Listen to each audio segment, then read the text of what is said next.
नमस्कार,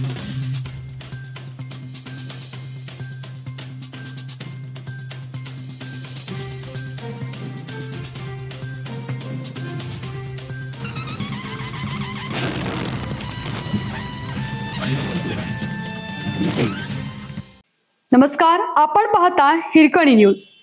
हिरकणी न्यूज प्रत्येक क्षण ताज्या घडामोडी आणि महत्त्वाच्या प्रत्येक बातमीसाठी नेहमी तत्पर. वैभववाडी कोल्हापूर रेल्वेचे भूसंपादन अजूनही कागदावरच. 2028 ची डेडलाईन पाळणार का?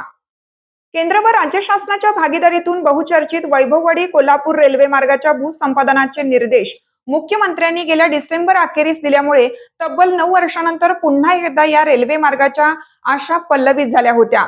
कोकण आणि पश्चिम महाराष्ट्राला जोडणारा हा लोहमार्ग वैभववाडी तालुक्याच्या विकासासह जिल्ह्याच्या व्यापार उदीमात मोठी क्रांती घडवून आणू शकतो. परंतु मुख्यमंत्र्यांनी घोषणा केल्यानंतर तब्बल 7 महिने उलटून गेले तरीही या रेल्वे मार्गाच्या भूसंपादनाला अद्याप प्रत्यक्ष सुरुवात झालेली नाही.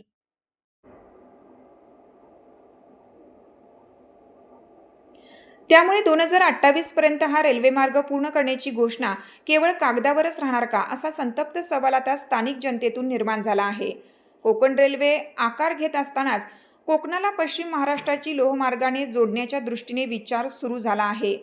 त्याचवेळी सिंधुदुर्ग, रत्नागिरी जिल्ह्याच्या विविध भागातून प्राथमिक चाचपणी करण्यात आली. त्यामध्ये वैभववाडी तालुक्यातील आचिरणेतून, दाजीपूर अभयारण्यातून कोल्हापूर, सावंतवाडी कोल्हापूर, राजापूर कोल्हापूर अशा बहुमार्गी पर्यायी मार्गाची शृंखला पुढे येत राहिली.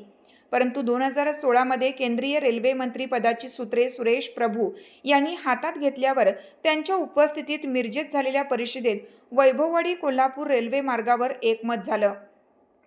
तदनंतर 2-3 महिन्यातच वैभववाडी कोल्हापूर रेल्वे मार्गाची घोषणा करण्यात आली. तत्पूर्वी मे 2015 मध्ये या नियोजित वैभववाडी कोल्हापूर रेल्वे मार्गाचे मुंबईत JP इंजिनिअरिंग कंपनीमार्फत गुगल मॅपद्वारे सॅटेलाईट सर्वेक्षण केलं गेलं.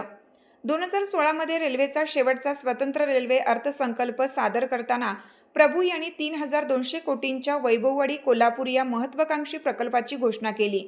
केवळ घोषणाच केली नाही तर पुढच्याच वर्षीच्या म्हणजे 2017च्या केंद्रीय अर्थसंकल्पात 250 कोटींची तरतूदही केली. त्यामुळे स्वप्नवत भासणारा वैभववाडी कोल्हापूर रेल्वे मार्ग लवकरच प्रत्यक्षात येईल असे सर्वांना वाटत आहे.